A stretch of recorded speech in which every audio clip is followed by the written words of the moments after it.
kita. Duduk dekat.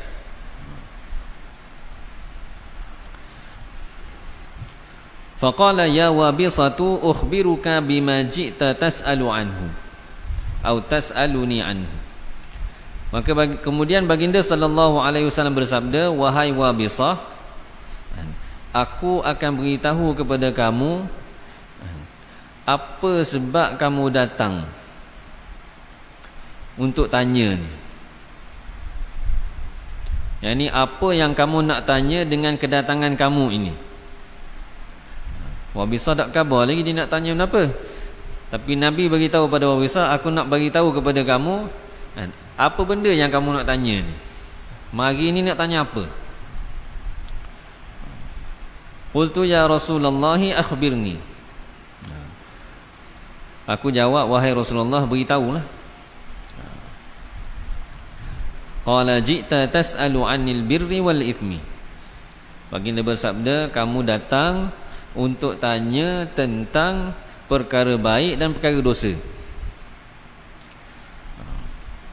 Faqultu, maka aku jawab, na'am, ya, betul. Betul Nabi punya teka tu.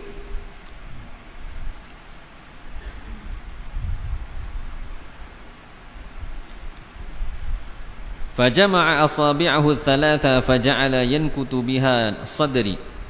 Maka baginda sallallahu alaihi wasallam merapatkan 3 anak jari baginda dan mula meletakkan, yakni menggosokkannya di dadaku. 3 jari Nabi letak pada dada Wabisah ni. Wa yaqulu ya Wabisatu istafti nafsak.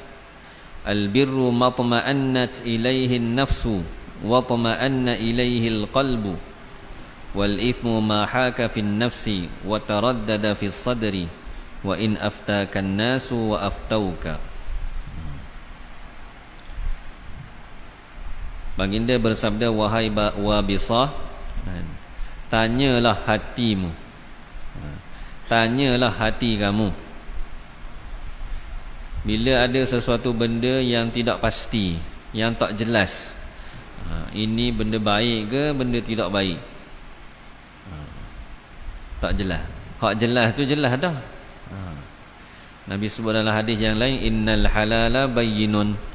Sesungguhnya benda halal ni jelas. Wal haramu bayyinun. Dan benda haram pun jelas. Di tengah-tengah tu antara halal dan haram tu ada mustabihat. Ada perkara-perkara yang tak jelas, yang samar-samar. Jadi dalam benda yang mustabihat ni, benda-benda yang sama-sama ni, baginda sallallahu alaihi wasallam beritahu pada Wabisah, istafti nafsak.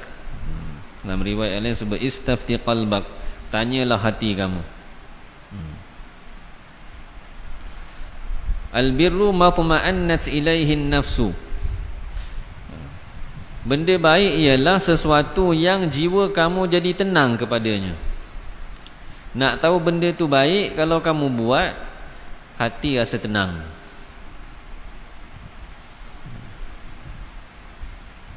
Wa tama'anna ilaihi al-qalbu. Sama juga makna dia. Hati kamu jadi tenang, jiwa kamu jadi tenang. Kita rasa bahagia je kita buat. Ini untuk orang yang hati dia bersih. Wal ithmu ma haka fin nafsi. Dan benda dosa ialah ma haka fin nafsi. Sesuatu yang membimbangkan hati. Sesuatu yang menimbulkan kebimbangan di dalam jiwa. Wa taraddada fin nafsi, dan dia berbolak-balik di dalam, wa taraddada fi sadri, dan dia berbolak-balik di dalam dada. Tak tenang. Ini benda dosa. Wa in aftakan nasu wa aftauka. Walaupun orang-orang cerdik pandai, ulama pada waktu itu memberi fatwa kepada kamu, dan mereka telah mengeluarkan fatwa bercanggah dengan apa yang ada dalam hati kamu. Jadi pada waktu tu Nabi suruh ikut hati. Tanya hati dan ikut hati.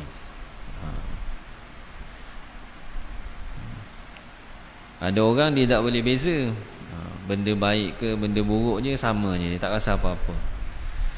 Ada orang dia mari dalam perasaan dia, dalam hati dia nak buat sesuatu ni, betul tak buat gini. Tanda dalam hati tu ada cahaya, ada cahaya kebaikan. Dia nak buat sesuatu,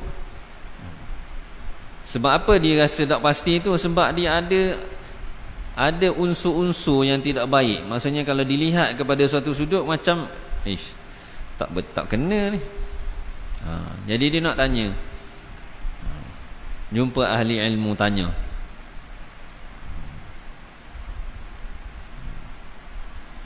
Jadi begitulah Sayyidina Wabisah radhiyallahu anhu datang kepada Nabi sallallahu alaihi wasallam nak tanya tentang perkara semua. Ada pun orang-orang yang biasa, orang-orang yang biasa macam kita ni lah, saya pun sama.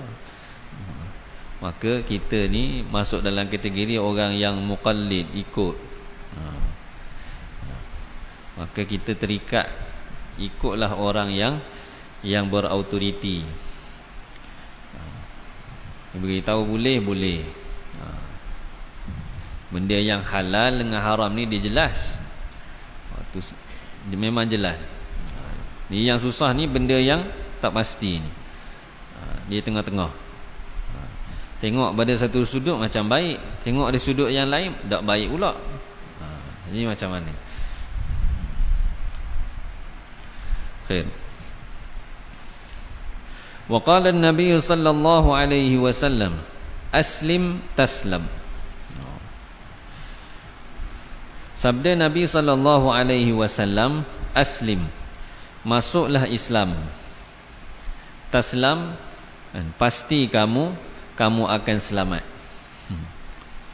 Ini dakwah Nabi sallallahu alaihi wasallam kepada orang bukan Islam pada zaman baginda. Dalam surat-surat yang baginda sallallahu alaihi wasallam hantar kepada raja-raja, pembesar-pembesar, pun Nabi tulis aslim taslam. Dua perkataan je, aslim taslam, masuklah Islam. Masuk Islam ni apa ni? Serahlah diri kamu kepada Allah. Makna perkataan Islam ni, Islam maknanya menyerah diri. Kita berserah. Kita dipanggil orang Islam, orang Muslim, yakni orang yang serah diri kita pada Allah. Yakni Allah Ta'ala dah buat keputusan dah atas kita. Bukan kita buat keputusan sendiri. Serah pada Allah. Yang Allah Ta'ala kata boleh, boleh. Allah kata tak boleh, tak boleh.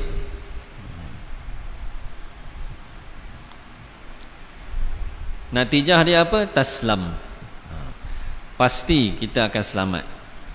Pasti kamu akan selamat. Selamat di mana? Selamat di dunia, selamat di akhirat. Dua-dua tempat.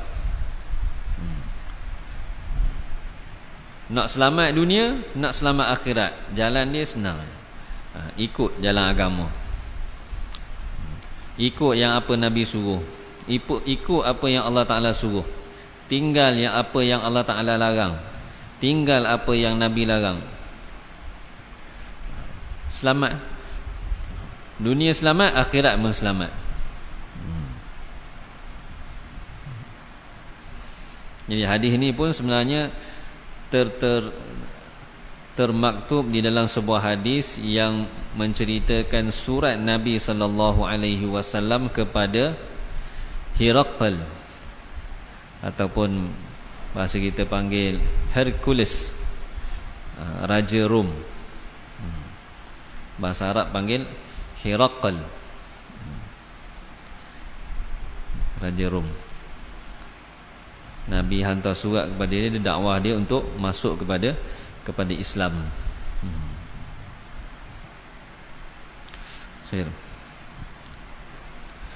Wa qala an-nabiy sallallahu alaihi wasallam ismah yusmah laka. Bersabda Nabi sallallahu alaihi wasallam, ismah,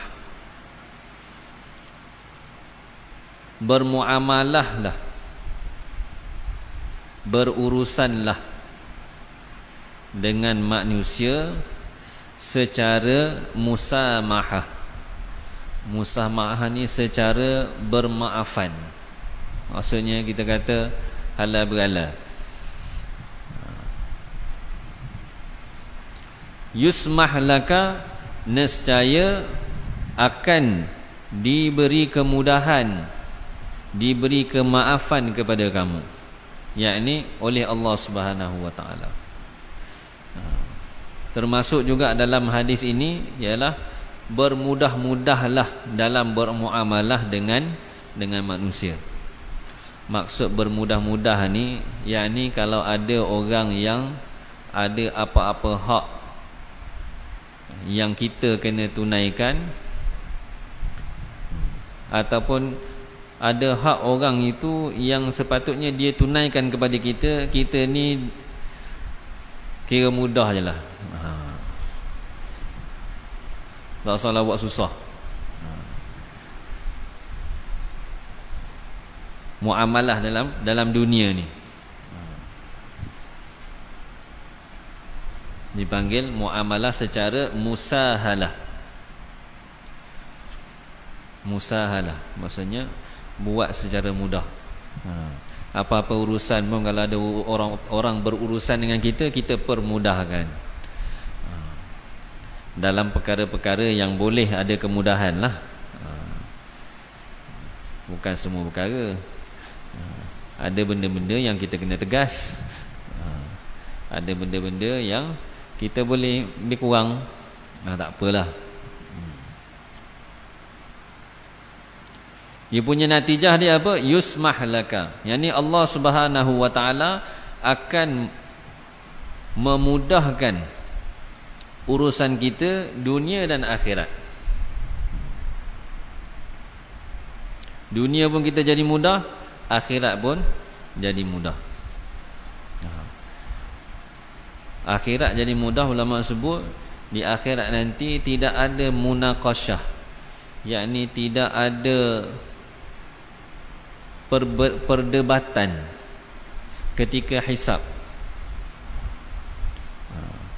Ketika hisab, tanya ni sebab apa ni, sebab apa ni, sebab apa begini. Nabi SAW sebut dalam sebuah hadis, man nuqishal hisabu udhiba.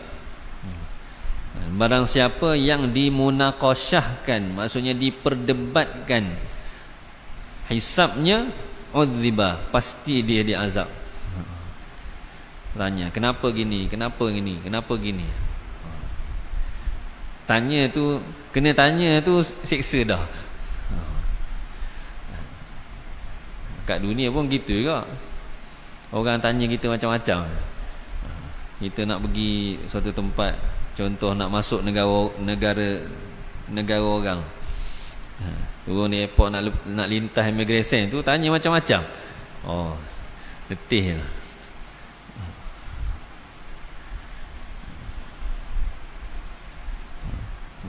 Tunggu pun letih dah. Orang nak pergi haji, sampai di airport tu nak boleh ke lepas immigration tu, tunggu lama sejam tu. Masya-Allah.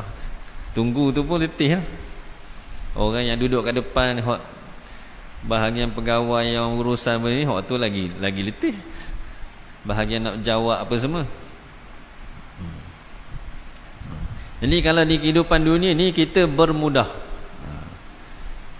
Bermudah maksudnya hak urusan orang dengan kita, kita permudahkan. Kita permudahkan, bukan kita buat mudah urusan orang. Maksudnya kita Kita ada sesuatu yang kita perlu tunaikan pada orang tu, kita pun buat mudah-mudah gitu je. Itu tak terbalik.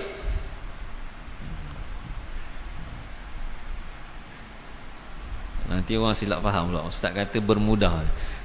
Kita pun buat mudah belaka. Padahal kita kena tunaikan hak orang. Yang tu tak boleh buat mudah-mudah, kena buat betul. Tapi kalau ada apa-apa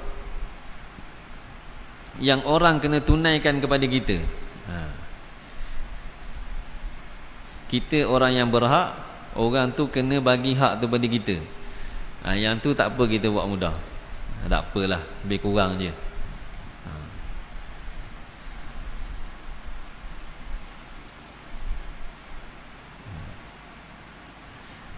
Dipanggil istilah tunaikan hak tanpa menuntut hak. Kita tunaikan hak orang. Hak orang ada atas kita, kita sempurnakan.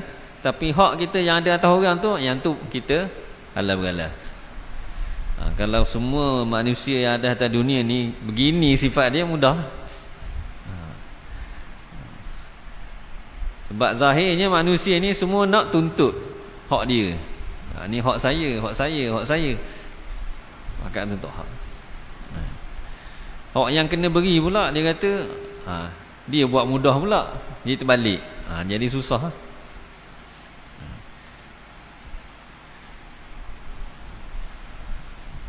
Tapi kalau orang yang berhak, dia buat mudah, dan orang yang sepatut beri hak, dia jaga hak dia, maksudnya dia sungguh-sungguh untuk tunaikan hak, selesai masalah. Selesai masalah. Tak ada siapa yang akan terzalimi. Tak ada siapa yang akan susah. Jadi semua jadi senang je.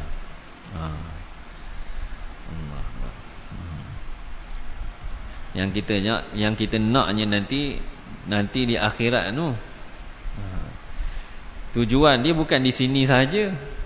Sini tu kalau kita mudahkan urusan orang, memang Allah Ta'ala akan mudahkan urusan kita. Itu satu. Yang penting tu ni ke akhirat nanti. Dunia ni kita mudahkan orang, dan akhirat Allah mudahkan kita.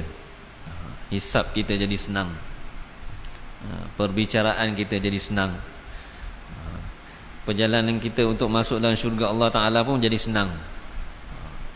Waktu yang nak dunia ni habis-habis pun 70 tahun habis 80 tahun selesai, mati, habis Mak sana tak selesai, panjang masa. Masya-Allah.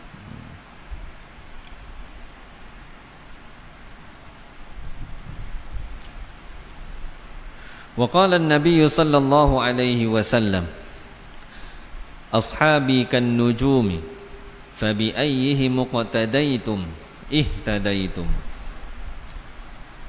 Sabda Nabi sallallahu alaihi wasallam, sahabat-sahabatku adalah seperti bintang-bintang. Seperti bintang-bintang. Nabi kata sahabat-sahabat Nabi ni macam ke bintang. Persamaan tu dari segi apa? Persamaan dari sudut apa? Dari segi kedua-duanya boleh memberi petunjuk kepada orang. Sebagaimana pada zaman dahulu, orang nak dapat panduan dalam perjalanan pergi tempat-tempat yang dia tak tahu, nak tuju arah mana, dia tengok bintang. Naik kapal, tengok bintang, nak tentu arah tu. Zaman sekarang orang tak pakai bintang. Bintang pun tak tahu nak tengok macam mana. Semua dah ada dalam telefon. Ada peta, map, ikut cakap, masuk mana-mana jalan.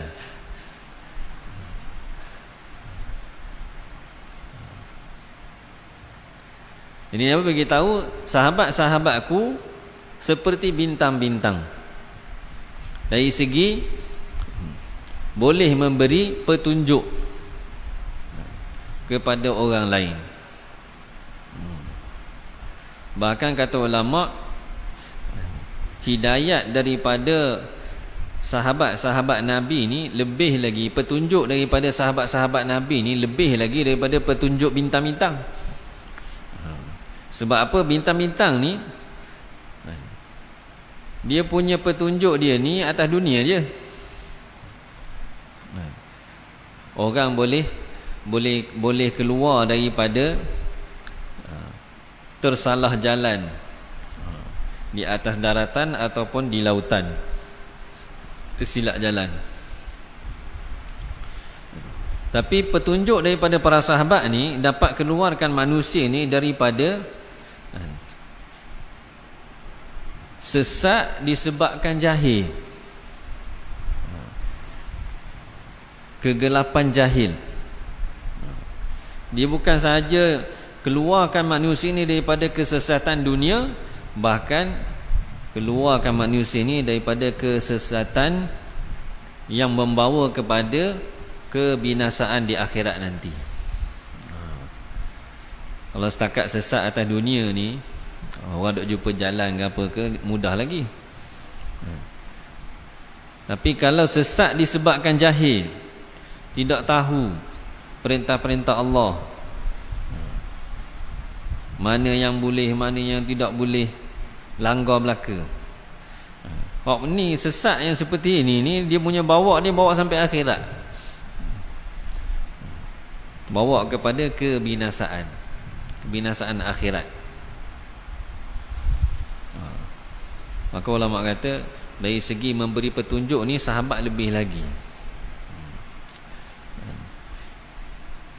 Ini kata ulama perakuan daripada Nabi sallallahu alaihi wasallam, dan sebahagian ulama kata daripada hadis ini menunjukkan bahawa para sahabat Nabi sallallahu alaihi wasallam ni kesemua mereka adalah mujtahid. Maksudnya mereka ini tak ikut orang lain, sebab dia memang dapat direct daripada Nabi. Dia belajar terus daripada Nabi. Nabi khabar gitu, dia buat gitu. Fabi ayyihi muqtadaitum ihtadaitum, maka dengan mana-mana seorang daripada mereka yang kamu ikuti, pasti kamu dapat petunjuk.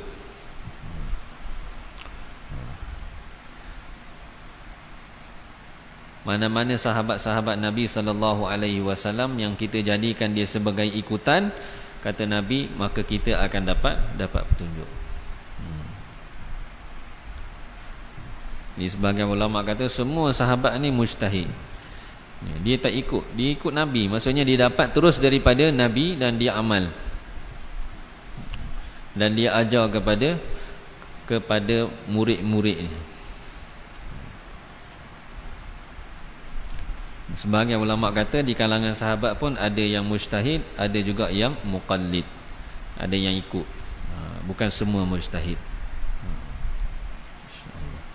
Ini nak bagi tahu kedudukan para sahabat Nabi sallallahu alaihi wasallam. Semua sahabat-sahabat Nabi ni orang yang terpilih, orang yang dipilih oleh Allah Subhanahu wa taala. Bukan orang yang biasa-biasa. Pilihan Allah Subhanahu wa taala untuk mereka ini berdamping dengan Nabi sallallahu alaihi wasallam. Segala apa yang berlaku pada zaman mereka semua jadi asbab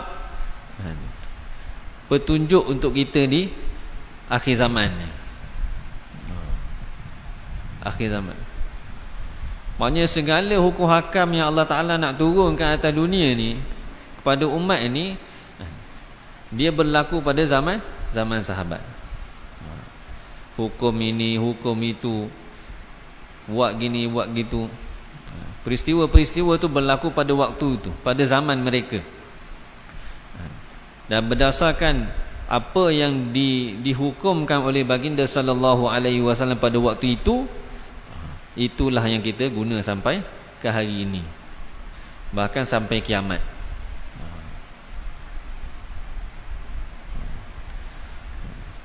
Sebab tu dalam mazhab, dalam Ahlus Sunnah,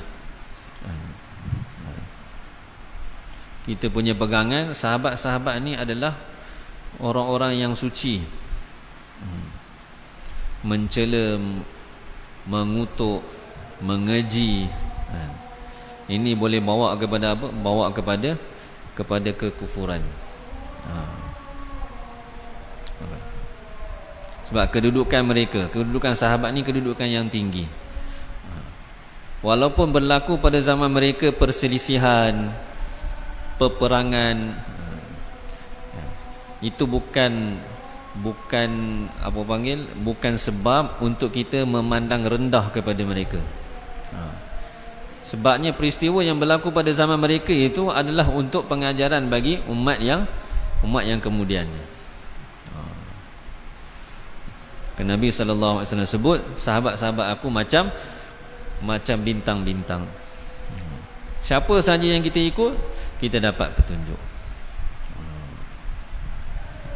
Jadi itulah yang diamalkan dalam mana-mana mazhab pun. Semua mazhab yang 4 dalam dunia ni, mereka berusaha bersungguh-sungguh untuk menghimpunkan semua yang disabdakan oleh baginda sallallahu alaihi wasallam dan diamalkan kesemuanya. Berdasarkan disiplin-disiplin ilmunya. Walaupun kita tengok ada perbezaan, ni mazhab ni lain sikit, mazhab ni lain sikit, buat gini, tapi sebenarnya semuanya pergi pada satu. Maka tak ada hak lah untuk kita kata, oh ni tak betul, kita je betul. Tak boleh kata gitu. Wallahu a'lam. Semoga Allah Subhanahu wa taala beri taufik kepada saya dan kita semua dengan apa yang disampaikan pada malam ini. Sama-sama dapat kita jadikan pedoman untuk kita amalkan dalam kehidupan kita dan kita sampaikan kepada saudara kita yang lain, insya-Allah. Subhanakallahumma wa bihamdika asyhadu an la ilaha illa anta astaghfiruka wa atubu ilaik. Subhana rabbika rabbil izzati amma yasifun wa salamun alal mursalin. Alhamdulillahi rabbil alamin.